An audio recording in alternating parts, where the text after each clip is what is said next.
എമ്പുരാനെ എന്ന് പറയുന്ന ഈ പാട്ട് സത്യത്തിൽ ഈ സിനിമയുടെ എൻഡ് ക്രെഡിറ്റ്സിൽ ആണ് വരുന്നത്.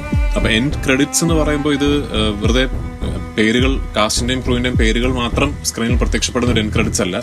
ഈ സിനിമയുടെ എൻഡ് ക്രെഡിറ്റ്സിൽ ഒരു കോൺസെപ്റ്റ് വീഡിയോ വേണമെന്ന് തോന്നി. അപ്പൊ ഒരു ഗ്രാഫിക്കലി ക്രിയേറ്റ് ചെയ്തൊരു കോൺസെപ്റ്റ് വീഡിയോയും കൂടി ഇതിനെ അക്കമ്പനി ചെയ്യുന്നുണ്ട്. ഈ സിനിമ മുഴുവൻ കണ്ടതിന് ശേഷം, ഇതിന്റെ പ്ലോട്ടിന്റെ റെവലേഷനും എല്ലാം കണ്ടതിന് ശേഷം പ്രേക്ഷകർ കേൾക്കുന്നതും കാണുന്നതുമായ ഒരു സോങ് ആയതുകൊണ്ട് ഈ സിനിമയുടെ തീമിന്റെ ഒരു